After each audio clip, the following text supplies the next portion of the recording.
नमस्कार दोस्तों, स्वागत है आपके अपने YouTube चैनल IQ एजुकेशन में। तो कैसे हो आप? पढ़ाई कैसी चल रही है?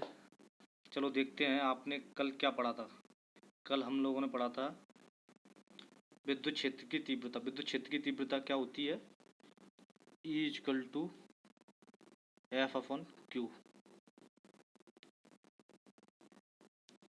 आज क्या पढ़ेंगे? आज पढ़ेंगे विद्युत विभव। तो देखते हैं विद्युत विभव क्या होता है।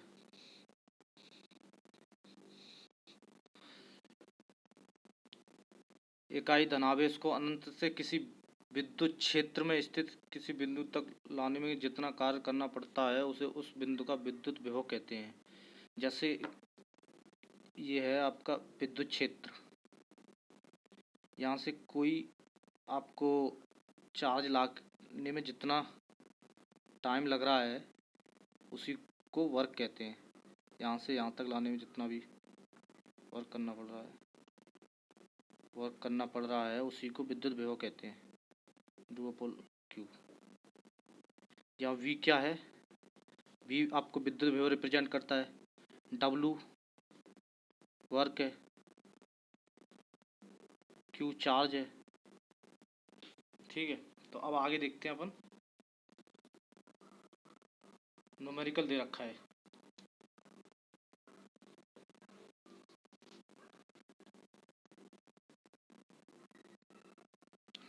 ये न्यूमेरिकल तो छोटे छोटे हैं, आपके लिए दे रखे हैं कि आपको वो फॉर्मूला याद हो जाए।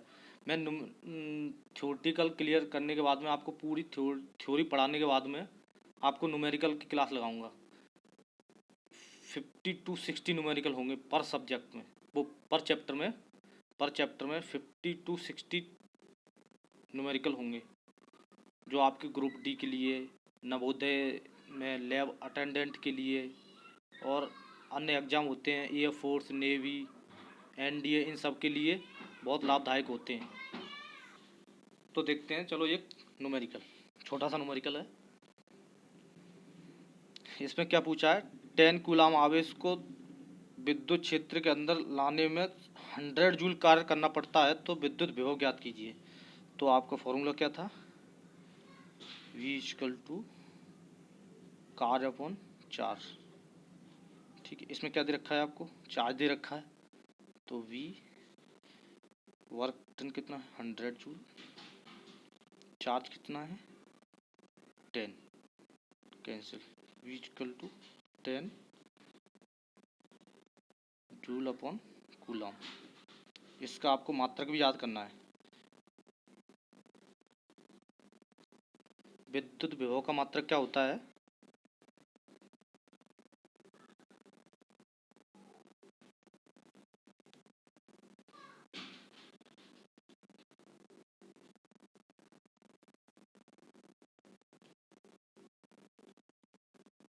Joule upon coulomb.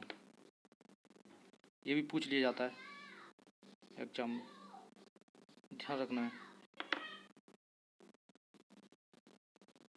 नेक्स्ट आगे देखते हैं। ये आपको फॉर्मूला याद ही करना पड़ेगा, कंपलसरी है। विद्युत क्षेत्र की तीव्रता एवं विभव में संबंध, रिलेशन देखना है।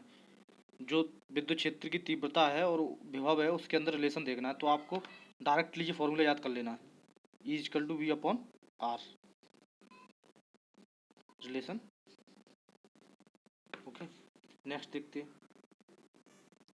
देखो न्यूमेरिकल आ गया फिर से। ये दे रखा है 27 कूलाम आवेश को 3 मीटर दूरी पर लाने के लिए किया गया कार्य और विभव पूछा है, क्या होगा? तो देखो, अभी मैंने आपको बताया था कि विद्युत वैद्युत तीव्रता और विभव में रिलेशन। तो E = क्या था आपका? V/R। ओके, इसमें क्या पूछा? वर्क डन पूछा है और विभव पूछा है। तो इसमें अब आप क्या करेंगे? E = क्या होता है? आपने विद्युत क्षेत्र की तीव्रता देखी थी उसमें फोर्स रिलेशन में, तो आपका होता है, तो देखेंगे E = क्या होता है? 1/4πε0 क्यू अपॉन आर स्क्वायर। इधर रखेंगे इसको, ई की value 1/4 pi epsilon naught to Q upon R square. ये विभव हो गया आपका, आर से आर कैंसिल, इक्वल टू, इसकी वैल्यू मैंने बताई थी आपको 9 इंटू 10⁹9। अब ये इसका चार्ज कितना दे रखा है 27, आर की वैल्यू 3, ये 9, तो विभव इक्वल टू 81 इंटू, ये आपका विभव आ गया जूल और कूलम में आ गया। अब विभव दे रखा है, आपको पूछा क्या है, आपको पूछा कार्स, तो विभव इक्वल टू क्या होता है आपको, अब वर्क डन पूछा है तो वर्क डन निकालने के विभव इक्वल टू क्या दे रखा है work done upon charge. Work done कितना है 81 इंटू 10⁹9। वर्क डन आपसे फाइंड आउट करना है, चार्ज कितना है 27, तो वर्क डन निकल आएगा 27 इंटू 81 10⁹9 जूल हो जाएगा। समझ में आया। अब आगे न्यूमेरिकल देखते हैं। ये न्यूमेरिकल तो छोटे हैं, न्यूमेरिकल मैं आपको अगली क्लास में कराऊंगा, जब थ्योरी कंप्लीट हो जाएगी पूरी उसके बाद आपको न्यूमेरिकल कराऊंगा। ये है 4 मीटर दूरी पर स्थित एक आवेश कितना विद्युत क्षेत्र उत्पन्न करेगा यदि वह 16 वोल्टेज विभव उत्पन्न करता है। ओके, तो देखो मैंने रिलेशन बताया था विद्युत क्षेत्र में E equal to V upon R, 16 voltage है 4, तो E इक्वल टू 4, तो कितना विद्युत क्षेत्र उत्पन्न करेगा 4 विद्युत क्षेत्र उत्पन्न करेगा। अब देखते हैं विद्युत द्विध्रुव क्या है। दो समान किंतु प्रकृति में भिन्न आवेश जब बहुत कम दूरी पर रखे जाते हैं तो उसे द्विध्रुव कहते हैं। एंगस्ट्रॉम या माइक्रोन में होता है, जो दूरी होता है एंगस्ट्रॉम या माइक्रोन होता है। ये देखो, अब ये बोल रहा है दो समान, आप बोलेंगे सर समान किंतु प्रकृति में भिन्न, उनका जैसे आपको दे रखा है 2 चार्ज है तो 2 ही चार्ज होना चाहिए, बट ये पॉजिटिव है होना चाहिए, ये नेगेटिव। प्रकृति में भिन्न, प्रकृति में भिन्न बोला है ना, समान तो उसकी जो कितना चार्ज है वो बता रहा है ना, कितना चार्ज है ये कह रहा है बस। अब देखो आगे, द्विध्रुव आघूर्ण, ये क्या होता है, द्विध्रुव के आवेश तथा उनके बीच की दूरी के गुणनफल को द्विध्रुव आघूर्ण कहते हैं। आपने देखो द्विध्रुव आघूर्ण, दो आपको चार्ज दे रखे हैं प्लस क्यू माइनस क्यू, इनके बीच की दूरी कितनी है 2L। वो ये क्या कह रहा है कि द्विध्रुव आघूर्ण इक्वल टू द्विध्रुव आवेश उनके बीच की दूरी के गुणनफल को द्विध्रुव आघूर्ण कहते हैं। और गुणनफल Q इंटू 2L, समझ गए होंगे, आपको इसको याद कर लेना कंपलसरी, इम्पोर्टेंट रहते हैं फॉर्मूले। फॉर्मूला भी ऐसे ही क्वेश्चन आता है आपको, आप सोचो IIT लेवल का आएगा, IIT लेवल का नहीं आएगा ना मेंस लेवल का आएगा। लोग बोलते हैं कि मेंस लेवल के आते हैं ये वो, ऐसा कुछ नहीं है। मेंस लेवल का तो आप हिला भी नहीं सकते हो, IIT और JEE मेन लेवल के तो आप हिला भी नहीं सकते हो, क्वेश्चन इतने तगड़े होते हैं। और उनके लिए टाइम भी दिया जाता है, 30 क्वेश्चन होते थे मेरे टाइम में, 30 क्वेश्चन होते थे। क्वेश्चंस उनके लिए लगभग 60 मिनट दिया जाता था, 3 घंटे का होता था पूरा पेपर। 180 मिनट्स, हाँ 180 मिनट्स का होता था, उसमें 30 क्वेश्चन होते थे। 30 आपके फिजिक्स के, 30 केमिस्ट्री के और 30 मैथ के, तो 30 क्वेश्चन होते थे। और उसमें लगभग एक क्वेश्चन के लिए मैक्सिमम टाइम 2 मिनट, एक क्वेश्चन के लिए 2 मिनट दिए जाते थे। अब आपका यहाँ होगा 100 क्वेश्चन होंगे, ठीक है, आप देखना 100 क्वेश्चन होंगे ग्रुप डी में या कोई भी एग्जाम हो, उसमें 25 नंबर का मैथ होगा, 30 नंबर की रीजनिंग होगी, 20 नंबर का आपका ये साइंस होगा, 20 में से 10 नंबर की फिजिक्स होगी आपकी, 10 नंबर में से 20 में से 10 नंबर की फिजिक्स होगी। अब जब फिजिक्स को अगर एक क्वेश्चन को आईआईटी लेवल का होगा या मेंस लेवल का होगा, 1.5 मिनट से कम टाइम नहीं लेता है वो, 1-1.5 मिनट लगती है। अब आप बताओ 1.5 मिनट, तो 10 मिनट, 10 क्वेश्चन के लिए 15 मिनट हो गया। अब 15 मिनट इसके लिए हो गया, अब 30 क्वेश्चन, अब ये 30 मिनट इसके लिए हो गया, लगभग 25 मान लो, 20 मिनट इसके लिए, तो आपका 40, 1 घंटा तो यही हो गया। फिर आप आगे क्या करोगे? तो इसलिए इतना तगड़ा क्वेश्चन नहीं बनता है, छोटे छोटे क्वेश्चन बनते हैं फॉर्मूला बेस पे। तो आप देखते हैं, तो आगे देखो, ये 10 माइक्रोकूलम एंड 5 माइक्रोकूलम में दो आवेश 5 एंगस्ट्रॉम की दूरी पर स्थित हैं, तो दो ध्रुव गुण ज्ञात कीजिए। अब इसका पोलराइजेशन निकाल लो। पोलराइजेशन क्या होता है? P इक्वल टू क्यू, कितना दे रखा है? 2 ठीक। अब इसमें ये जुड़ जाएगा, ये माइनस का है, तो क्या हो जाएगा आपका 5 माइक्रोन में है, माइक्रोन का 10⁻⁻6 होता है, तो ये हो जाएगा आपका, ओके, एंगस्ट्रॉम दूरी है, 10⁻10, पोलराइजेशन निकल जाएगा 25 × 10⁻16। इसका होता है कूलम मीटर, मात्रक कूलम मीटर होता है। अब नेक्स्ट देखते हैं बच्चों, छोटी सी गलती हो गई। देखो दोस्तों, यहाँ भी 10 माइक्रोन कूलम होना चाहिए, यहाँ गलती से लिख गया है -10 माइक्रो कूलम। ये बता रहा था ना, ये देखो ये क्या होता है, ये विद्युत ध्रुव, दो समान किंतु प्रकृति में भिन्न। तो यहाँ मैंने क्वेश्चन जो लिखा था वो गलत हो गया था, तो आप यहाँ 10 कर लो, ये 10 माइक्रो कूलम, ठीक है। अब हो जाएगा आपका ये 10, ये 50 हो जाएगा, तो 5 10⁻15, ओके। देखो ठीक है। अब नेक्स्ट देखते हैं, अब पढ़ते हैं प्रतिरोध, वेरी इंपॉर्टेंट है ये।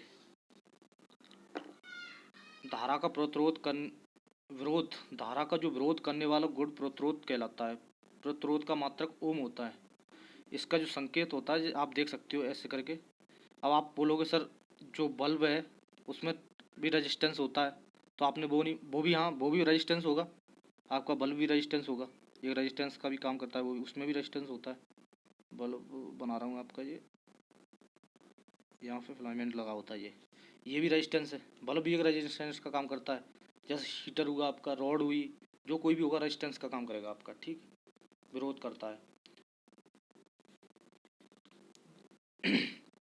रेजिस्टेंस जितना ज़्यादा विरोध करेगा उतनी पावर एनर्जी ज़्यादा वेस्ट होगी।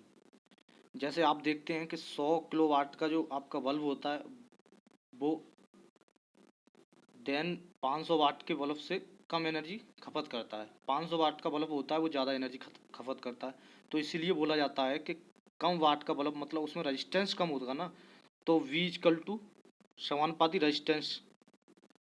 जैसे ही अगर रेजिस्टेंस कम होगा तो वोल्टेज भी उसके लिए कम चाहिए, समझ रहे हो ना आप। अगर रेजिस्टेंस कम है तो I व्युत्क्रमानुपाती R, जब रेजिस्टेंस कम है तो उसके लिए जो धारा है वो भी कम चाहिए। रेजिस्टेंस बढ़ेगा धारा कम होती चली जाएगी, रेजिस्टेंस घटेगा धारा ज़्यादा होती चली जाएगी, समझ रहे हो ना। समझने की कोशिश करो। आपके जो घर का बिल बढ़ता है वो आपके रेजिस्टेंस की वजह से बढ़ता है, उसी की प्रॉब्लम होती है। अब देखते हैं चालकता। चालकता प्रतिरोध के व्युत्क्रमानुपाती होता, इसका मात्रक महू होता। ये बहुत पूछा जाता, बहुत क्वेश्चन पूछा गया है ये एसएससी में, रेलवे में, रेलवे का फेवरेट है ये, मान लो रेलवे का फेवरेट है ये, चैप्टर ही फेवरेट है पूरा। उसको मालूम नहीं उससे क्या लगाव है इलेक्ट्रिसिटी से, कि इससे हर एग्जाम में 1 से 2 क्वेश्चन पूछता ही पूछता है।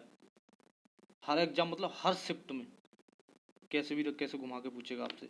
आपसे पूछेगा चालकता अगर बढ़ाई जाए तो प्रतिरोध क्या होगा, प्रतिरोध घटेगा। प्रतिरोध घटाया जाए तो चालकता का क्या प्रभाव पड़ेगा, ये भी आपसे पूछ लेगा। तो मैंने इंपॉर्टेंट पॉइंट सब लिख रखे हैं, आप बस ध्यान से पढ़ते रहिए। देखो आगे इंपॉर्टेंट पॉइंट्स हैं ये, आप भी नोट बना लीजिए। बिना नोट्स के आपके समझ में नहीं आएगा, क्योंकि आप नोट्स नहीं बनाओगे तो आप भूल जाओगे।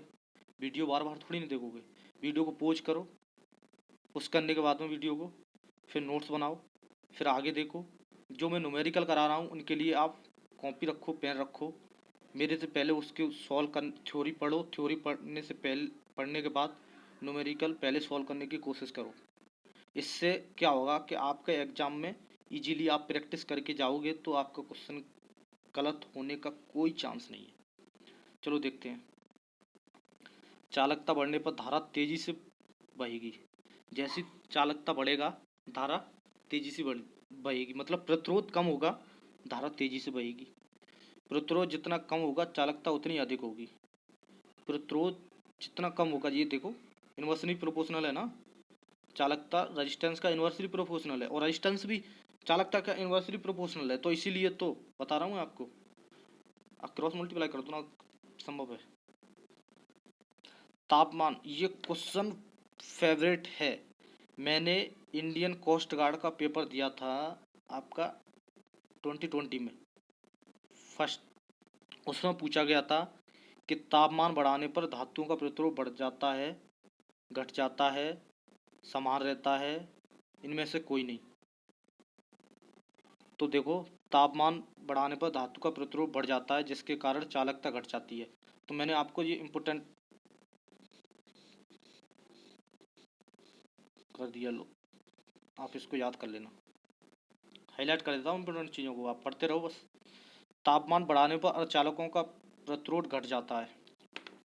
एक ये इम्पोर्टेंट है नोट, इसको याद ध्यान रखना। जब तापमान बढ़ता है तो प्रतिरोध बढ़ता है, पर जो अर्धचालक होते हैं उनका प्रतिरोध घट जाता है। देखिए ध्यान से देखो, अब देखो ये प्रतिरोध को प्रभावित करने वाले कारक। तापमान बढ़ने से प्रतिरोध बढ़ता है, ये तो सभी को मालूम है, मैंने बताया अभी आपको। ये फॉर्मूला होता है R रो एल अपॉन ए, जिसमें जो रो होता है एक नियतांक होता है जिससे विद्युत प्रतिरोधकता या विशिष्ट प्रतिरोध कहते हैं। अब आगे देखते हैं। देखो विशिष्ट प्रतिरोध चाल की एक विशेष गुण है, यह लंबाई चौड़ाई दाब ताप से प्रभावित नहीं होता है। इस पर लंबाई चौड़ाई दाब ताप कुछ भी लगाओ आप, इस पर कोई इफेक्ट नहीं पड़ता है। तो इसको ध्यान रखना, ये इंपॉर्टेंट पॉइंट है। क्षेत्रफल बढ़ाने से प्रतिरोध घटता है, तो R proportional inversely proportional to area, ये आपको मैंने उधर बताया था ना, R rho L upon A. ये एल लंबाई है, ए एरिया है, ठीक है। लंबाई बढ़ने से प्रतिरोध बढ़ जाता है, आर प्रोपोर्शनल टू एल है तो वो तो बढ़ेगी लंबाई। यदि किसी तार की लंबाई को n गुना कर दिया जाए,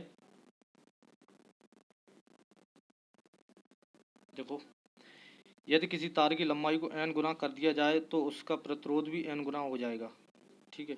यदि तार की लंबाई को खींचकर, विशेष ध्यान रखना है, खींचकर n गुना कर दिया जाए तो प्रतिरोध n स्क्वायर हो जाएगा, n स्क्वायर गुना हो जाएगा।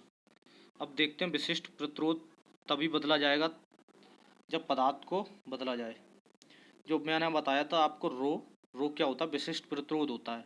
ये तभी बदला जाता है जब पदार्थ बदला जाता है। इस पर ना तो टेम्परेचर का इफेक्ट पड़ता, ना दाब का इफेक्ट पड़ता है, ना क्षेत्रफल का इफेक्ट पड़ता है, ना लंबाई का इफेक्ट पड़ता है, ठीक है। अब देखते हैं प्रतिरोध। प्रतिरोध को ओम मीटर में मापा जाता है, ध्यान रखो। जब उच्च प्रतिरोध होता है उसको गैमर में मापते हैं। ये पूछा जाता है क्वेश्चन कि उच्च प्रतिरोध को किससे मापते हैं, तो गैमर से। मानव शरीर का प्रतिरोध कितना होता है,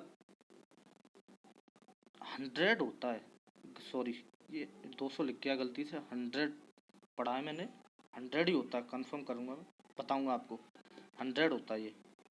अब देखते हैं प्रतिरोधों का समायोजन। प्रतिरोधों का समायोजन दो प्रकार से होता है, एक श्रेणी क्रम में एक समांतर क्रम में। श्रेणी क्रम में क्या होता है कि जो आपका प्रतिरोध है, तो आगे वाला प्रतिरोध पीछे वाले प्रतिरोध के हेड है, आगे वाले प्रतिरोध का जो टेल है वो हेड से कनेक्ट होता है, ऐसे ही कनेक्ट होते होते चला जाता है। अब देखते हैं समांतर श्रेणी में, इसमें टेल, एक रेजिस्टेंस का टेल दूसरे रेजिस्टेंस की टेल से ही कनेक्ट होगा। अगर पहले का हेड तो दूसरे का भी हेड कनेक्ट ही होगा, एक दूसरे ऐसे कनेक्ट होते हैं। ये आपका समांतर श्रेणी का है। श्रेणी क्रम, श्रेणी क्रम में सभी प्रतिरोध एक सीधी रेखा में जुड़े रहते हैं। एक प्रतिरोध का अगला सिरा दूसरे प्रतिरोध के पिछले सिरे से जुड़ा रहता है। श्रेणी क्रम में वोल्टेज घटता है, ये विशेष ध्यान रखना है आपको। श्रेणी क्रम में वोल्टेज घटता है और धारा पर कोई प्रभाव नहीं पड़ता, धारा पर कोई प्रभाव नहीं पड़ता, नो चेंजिंग। ठीक है।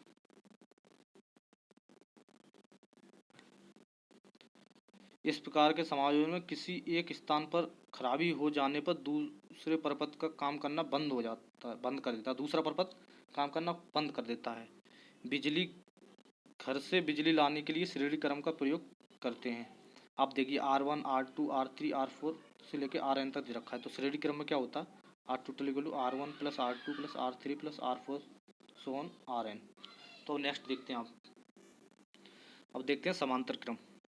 समांतर क्रम में क्या है, इसमें प्रतिरोध को एक सीध में नहीं जोड़ा जाता। इसमें एक प्रतिरोध पहला सिरा दूसरे प्रतिरोध के पिछले सिरे से जुड़ा रहता है। ठीक है। इसमें वोल्टेज समान रहता है, उसमें वोल्टेज चेंज होता था, धारा समान रहती थी। श्रेणी क्रम में इसमें वोल्टेज समान रहता है, धारा घट जाती है। ठीक है। अब देखते हैं आगे, इसमें बड़ा प्रतिरोध भी छोटे प्रतिरोध के रूप में कार्य करता है। जो आपके घर में वायरिंग होती है ना, वो समांतर क्रम में ही होती है। अगर वो श्रेणी क्रम में होगी ना, अगर आपका एक बल्ब फ्यूज हो जाएगा ना, तो पूरे घर की लाइट चली जाएगी। वो श्रेणी क्रम में नहीं होती, वो समांतर क्रम में होता है जो घर का वायरिंग होता है। इसमें क्या होता है, एक आपका प्रपथ ख़त्म, वो जैसे आपका बल्ब है, बल्ब अगर आपका फ्यूज हो गया तो वो आपका बल्ब फ्यूज हो जाएगा तो दूसरा भी बल्ब जलता रहेगा। और इसमें श्रेणी क्रम में होता है, तो उसमें श्रेणी क्रम में क्या है कि आपका जैसे ये बल्ब फ्यूज होगा ना, जैसे ये श्रेणी क्रम में है आपका, ये रेजिस्टेंस है, ये जैसे ही कैंसिल, ये वाला बंद हो जाएगा ऑटोमेटिक आगे वाला। तो इसलिए घरों में जो वायरिंग की जाती है वो समांतर क्रम में ही होती है। पूछा भी जाता है, ये क्वेश्चन बहुत अच्छा है, याद रखना इसको। अब देखो ये आपका समांतर श्रेणी R1, R2, R3, R4 दे रखा है। अब इसको R टोटल निकालना, तो 1/R, 1/R1 plus 1/R2 plus 1/R3 plus 1/R4, ये आपका फॉर्मूला होता है। इसको याद रखना है आपको।